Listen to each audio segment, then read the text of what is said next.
Hello friends, आप सभी का स्वागत है लर्न विद शिक्षा यूट्यूब चैनल पर। आज के डेली करंट अफेयर्स वीडियो में आप सभी का फिर से स्वागत है। इन डेली करंट अफेयर्स के वीडियो में इंडिया के सभी कॉम्पिटिटिव एग्जामिनेशन के लिए क्वेश्चंस एमसीक्यूज प्रोवाइड किए जाते हैं। इनमें इंडिया के किसी भी एग्जामिनेशन में पूछे जाने वाले क्वेश्चंस का रिवीजन और रिवाइज करवाए जाते हैं। तो पहला क्वेश्चन है दोस्तों, हाल ही में भारत की किस कंपनी ने सैटेलाइट ब्रॉडबैंड शुरू करने की घोषणा की? तो दोस्तों आंसर है आपका जियो। मुकेश अंबानी द्वारा संचालित समूह उपग्रह ब्रॉडबैंड कनेक्टिविटी प्रदान करने के लिए आगे बढ़ रहा है। रिलायंस इंडस्ट्री की जियो प्लेटफॉर्म लिमिटेड और SES जो कि एक वैश्विक उपग्रह आधारित सामग्री कनेक्टिविटी समाधान प्रदान करने वाली कंपनी है, उपग्रह आधारित ब्रॉडबैंड सेवाओं के लिए एक ज्वाइंट वेंचर का गठन किया है। उस ज्वाइंट वेंचर का नाम है जियो स्पेस टेक्नोलॉजी। इसमें जियो प्लेटफॉर्म्स का 51% और SES का 49% का मालिकाना हक होगा। जियो स्पेस टेक्नोलॉजी लो अर्थ ऑर्बिट या LEO उपग्रहों पर भी विचार करेगी, एक ऐसी श्रेणी जो तेजी से डेटा ट्रांसमिशन या कम विलंबता प्रदान करती है क्योंकि ये पृथ्वी के करीब होते हैं। जियो के प्रतिद्वंदी एयरटेल ने भारत में उपग्रह ब्रॉडबैंड सेवाएं प्रदान करने के लिए ह्यूजेस कम्युनिकेशन इंडिया के साथ संयुक्त उद्यम की घोषणा की थी। एलन मस्क की स्टारलिंक इस तरह की ऑलरेडी US वगैरह में सर्विस दे रही है। Institute of chartered accounts of India ICAI के नए अध्यक्ष कौन बने?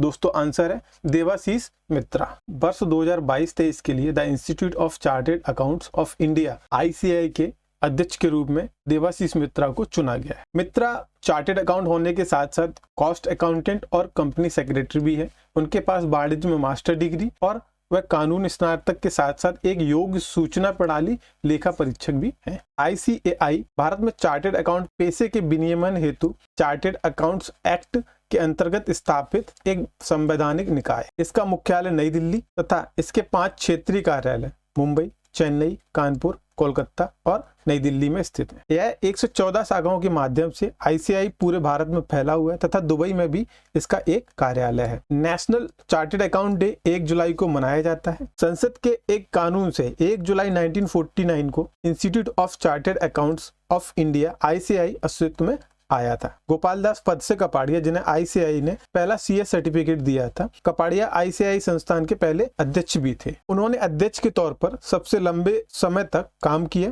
ICAI के इतिहास में उन्होंने 1949 से 1950 तक काम किया। साल 1950 में सदस्य प्रमाण पत्र देने के साथ वो हमारे देश के पहले CA भी बन गए थे। इंडियन प्रीमियर लीग 2022 के सबसे महंगे खिलाड़ी कौन है? दोस्तों आंसर है ईशान किशन। बेंगलुरु में 2 दिन तक चलने वाली नीलामी में 204 खिलाड़ी बिके। इसमें तकरीबन 551 करोड़ रुपए खर्च हुए। इस नीलामी में ईशान किशन IPL 2022 के सबसे महंगे खिलाड़ी रहे। उन्हें मुंबई इंडियंस ने 15.25 करोड़ रुपए में खरीदा। एवं दीपक चहर दूसरे सबसे महंगे खिलाड़ी रहे, जिन्हें चेन्नई सुपर किंग्स ने 14 करोड़ रुपए में खरीदा। लियाम लिविंगस्टोन सबसे महंगे विदेशी खिलाड़ी रहे। उन्हें पंजाब किंग्स ने 11.50 करोड़ में खरीदा। टाटा समूह ने चीनी फोन निर्माता वीवो को इंडियन प्रीमियर लीग के शीर्षक प्रायोजक के रूप में बदल दिया है। टाटा समूह इस साल और अगले साल IPL का टाइटल प्रायोजक होगा। IPL 2022 के 15वें सीजन में 10 टीमें भाग ले रही हैं। IPL 2022 के 15वें सीजन में 2 नई टीमें जो शामिल हुई हो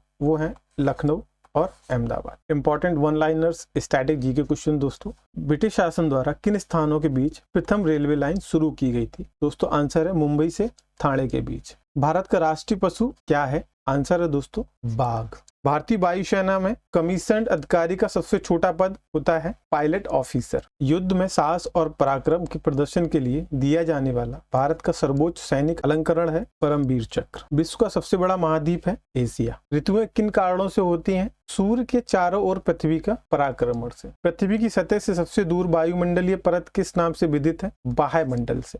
DCM ट्रॉफी का संबंध किससे है? फुटबॉल से। अल्लाह रखा किस वाद्य यंत्र के लिए मशहूर थे? आंसर है दोस्तों तबला वादक के लिए। वह मुगल बादशाह जिसने 15 वर्ष निर्वासित होकर गुजारे थे? आंसर है हुमायूं। राज्यसभा की बैठकों की अध्यक्षता कौन करता है? आंसर है दोस्तों उपराष्ट्रपति। किस गुफा में त्रिमूर्ति ब्रह्मा, विष्णु, महेश के मुखमंडल की मूर्ति स्थित है? आंसर है दोस्तों एलिफेंटा। लक्षद्वीप की राजधानी करावती। महाराष्ट्र में सर्वाधिक मात्रा में पाई जाने वाली उपलब्ध मृदा का प्रकार क्या है? आंसर है दोस्तों काली मिट्टी। प्रसिद्ध सिलोत्कीर्ण पत्थर काटकर बनाया गया कैलाश मंदिर कहाँ स्थित है? आंसर है दोस्तों एलोरा। अगला क्वेश्चन है दोस्तों, इसरो ने कौन कौन से उपग्रह लॉन्च किए हैं? ए इंस्पायर सैट-1, इंस्पायर 2D, EOS 04 या उपरोक्त सभी? तो दोस्तों आंसर है उपरोक्त सभी। यह मिशन 14 फरवरी 2022 को सुबह 5:59 पर लॉन्च किया गया था। PSLV C-52 को सतीश धावन अंतरिक्ष केंद्र श्रीहरिकोटा के लॉन्च पैड से लॉन्च किया गया था। PSLV C-52 ध्रुवीय उपग्रह प्रक्षेपण यान का वजन 1710 किलोग्राम है। इसमें एक पृथ्वी अवलोकन उपग्रह EOS 04 को ले जाया गया, अन्य 2 उपग्रह इंस्पायर और INS 2D को ले जाया गया। यह उपग्रह सिर्फ 6 महीने तक ऑपरेशन में रहेगा। ISRO Indian Space Research Organisation की स्थापना 15 अगस्त 1969 को हुई थी तथा इसका मुख्यालय बेंगलुरु में है। इसके वर्तमान चेयरमैन S सोमनाथन एक एरोस्पेस इंजीनियर और रॉकेट वैज्ञानिक हैं। अगर दोस्तों आप लोगों ने हमारा इसरो के चेयरमैन के ऊपर वीडियो नहीं देखा है तो आप ऊपर आई सेक्शन में क्लिक करके इसरो के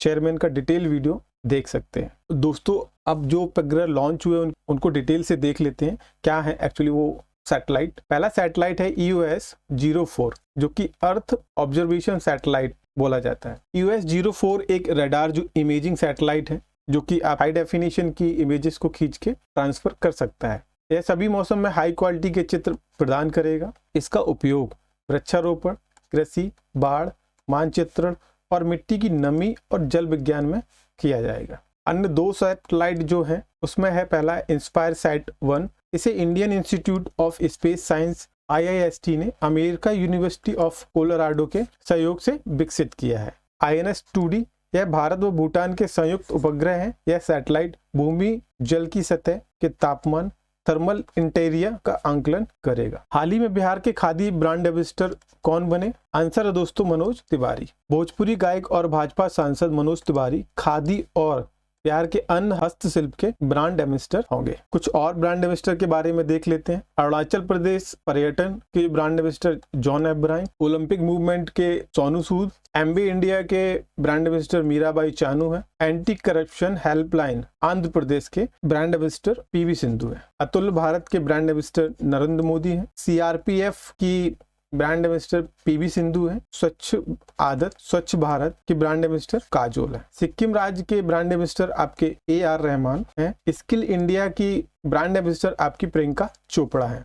BSNL की ब्रांड एम्बेसडर आपकी मैरी कॉम है। ग्रामीण इंडिया के ब्रांड एम्बेसडर आपके रणविजय सिंघा है। सड़क सुरक्षा अभियान के ब्रांड एम्बेसडर आपके अक्षय कुमार है। इंडियन आर्मी के ब्रांड एम्बेसडर आपके महेंद्र सिंह धोनी है। गौ सेवा आयोग के ब्रांड एम्बेसडर आपकी हेमा मालिनी है। दोस्तों इसी के साथ पिछली टॉप 5 राष्ट्रीय नियुक्ति के बारे में भी डिस्कस कर लेते हैं। टाटा सन्स प्राइवेट लिमिटेड के फिर से अध्यक्ष कौन बने? तो आंसर है दोस्तों N चंद्रशेखरन। मद्रास उच्च न्यायालय नए मुख्य न्यायाधीश कौन है? आंसर है दोस्तों मुनीश्वर नाथ भंडारी। कर्मचारी चयन आयोग SSC के नए अध्यक्ष कौन है?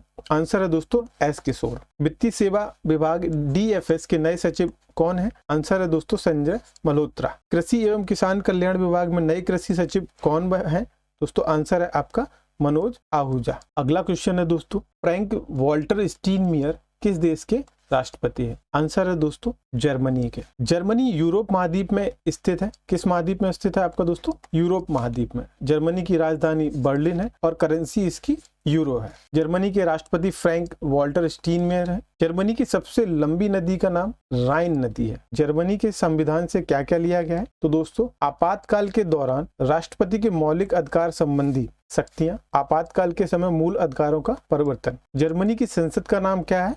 दोस्तों बुंडस्टैग। दोस्तों इसी के साथ टॉप 5 राष्ट्रपति की नियुक्तियों को भी देख लेते हैं जो पिछले कुछ टाइम में हुई है। पुर्तगाल के राष्ट्रपति का क्या नाम है? आंसर है दोस्तों मार्सेलो रिवेलो डी सोसा। इटली देश के फिर से राष्ट्रपति कौन बने हैं? आंसर है दोस्तों सर्जियो मानारेला। बारबाडोस के राष्ट्रपति का क्या नाम है? आंसर है दोस्तों डेम सेड्रा मैशन। होंडुरास की पहली महिला राष्ट्रपति कौन बनी है? सियोमारा कास्त्रो। निकारागुआ के नए राष्ट्रपति कौन बने? आंसर है दोस्तों जोस डेनियल ऑर्टेगा। अगला क्वेश्चन है दोस्तों दक्षिण प्रशांत में चीन के मजबूत होते प्रभाव को कम करने के लिए फरवरी 2022 में अमेरिका ने किस द्वीप में दूतावास खोलने का ऐलान किया है? दोस्तों आंसर है आपका सोलोमन द्वीप में। अमेरिका ने सोलोमन द्वीप पर अपना दूतावास खोलने की बात कही है। दक्षिण प्रशांत देश के बीच चीन के बढ़ते प्रभाव का जवाब देने की दिशा में इस कदम को उठाया गया है। अमेरिका ने सोलोमन द्वीप पर दूतावास 5 साल तक चलाने के बाद 1993 में बंद कर दिया था। पड़ोसी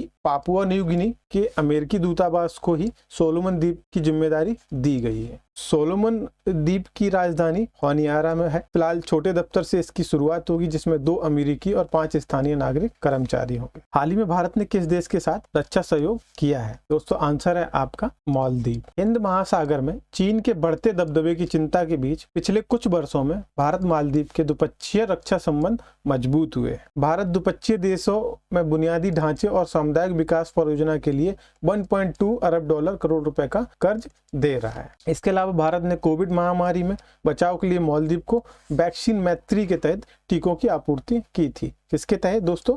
वैक्सीन मैत्री प्रोग्राम के तहत। भारत और ओमान के बीच द्विपक्षीय रक्षा सहयोग पर भी चर्चा हुई। दोनों देशों के बीच रक्षा सहयोग और समुद्री सुरक्षा बढ़ाने के लिए चर्चा हुई। दोनों देशों के बीच समुद्री सहयोग बढ़ाने पर भी चर्चा हुई। इससे पहले केंद्रीय रक्षा मंत्री राजनाथ सिंह ने 1 फरवरी को ओमान के रक्षा मंत्रालय के महासचिव डॉक्टर मोहम्मद बिन नासिर बिन अली अल जाबी से मुलाकात कर रक्षा उद्योग सहयोग बढ़ाने के नए प्रयास पर चर्चा की। अंतर्राष्ट्रीय मिर्गी दिवस कब मनाया जाता है? दोस्तों इसका आंसर है 14 फरवरी को। हर साल फरवरी के दूसरे सोमवार को दुनिया भर में मनाया जाता है। अंतर्राष्ट्रीय मिर्गी दिवस को सही तथ्यों और बेहतर उपचार, बेहतर देखभाल, अनुसंधान में अधिक निवेश की तत्काल आवश्यकता के बारे में जागरूकता बढ़ाने और आम जनता को शिक्षित करने का प्रयास करता है। इसकी शुरुआत 2015 में हुई थी। मिर्गी के बारे में जागरूकता बढ़ाने और पीड़ितों, उनके दोस्तों और परिवार के सामने आने वाली समस्याओं को उजागर करने के लिए इंटरनेशनल ब्यूरो फॉर एपिलेप्सी और इंटरनेशनल लीगल अगेंस्ट एपिलेप्सी द्वारा संयुक्त रूप से इस दिन का आयोजन किया जाता है। इंटरनेशनल ब्यूरो फॉर एपिलेप्सी के अध्यक्ष फ्रांसिस्का सोफिया हैं। इंटरनेशनल ब्यूरो एपिलेप्सी की स्थापना 1961 को हुई थी। विश्व स्वास्थ्य संगठन WHO के अनुसार विश्व भर में करीब 50 लाख लोग मिर्गी रोग के पीड़ित हैं, जिनमें 80% लोग विकासशील देशों में रहते हैं। दोस्तों पिछले करंट अफेयर्स क्विज का आंसर है जो लास्ट सेशन में पूछा था। 5 फरवरी 2022 को भारत ने ICC अंडर 19 वर्ल्ड कप 2020 में किसे हराकर 5वीं बार खिताब जीता है? दोस्तों आंसर है दोस्तों आज का करंट अफेयर्स क्विज है। हाल ही में एग्रोटेक स्टार्टअप कंपनी के कृषि नेटवर्क के ब्रांड एम्बेसडर कौन बने? आपको आंसर कमेंट सेक्शन में देना होगा। जो भी कमेंट सेक्शन में जल्दी से जल्दी आंसर को देगा उसके कमेंट्स को मैं अपने नेक्स्ट सेशन में ऐड करूंगा। तो दोस्तों उम्मीद करता हूं आज का वीडियो आप सभी को पसंद आया हो। अगर वीडियो आपको पसंद आया हो तो चैनल को सब्सक्राइब करें, वीडियो को लाइक एंड शेयर करें और अपने ग्रुप के साथ जो भी कॉम्पिटिटिव एग्जामिनेशन की प्रिपरेशन कर रहे हो उनके साथ शेयर करें, जिससे कॉम्पिटिटिव एग्जामिनेशन की प्रिपरेशन करने वालों की प्रिपरेशन अच्छे से हो सके। तो दोस्तों इसी उम्मीद के साथ मिलते हैं आपसे नेक्स्ट वीडियो में। Thank you.